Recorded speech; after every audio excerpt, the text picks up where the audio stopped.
Welcome to our channel. Today we how to fix Airflow login issues, Webserver and Auth errors step by step clearly.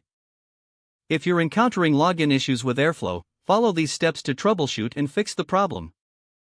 Start by checking if the Airflow web server is running. Open a terminal and type the command to start the web server. Monitor the terminal for any errors as the web server starts up. If the web server is not running, check the logs for detailed error messages. The log files can be found in the Airflow home directory, typically under logs/. Look for the file named webserver.log. Next, ensure that your Airflow configuration is correct.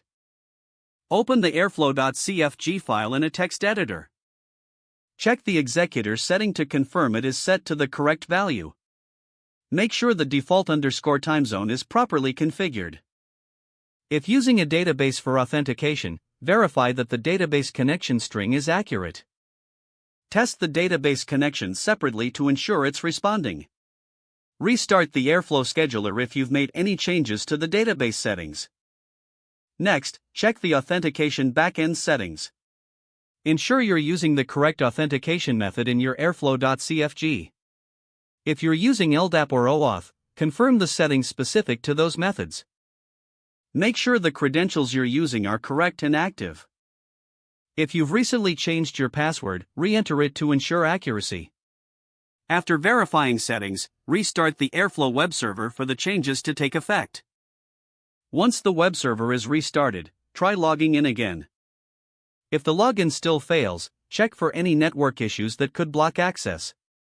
Consider disabling any firewalls temporarily to see if that resolves the issue. If you're using a reverse proxy, ensure that its configuration is set up correctly.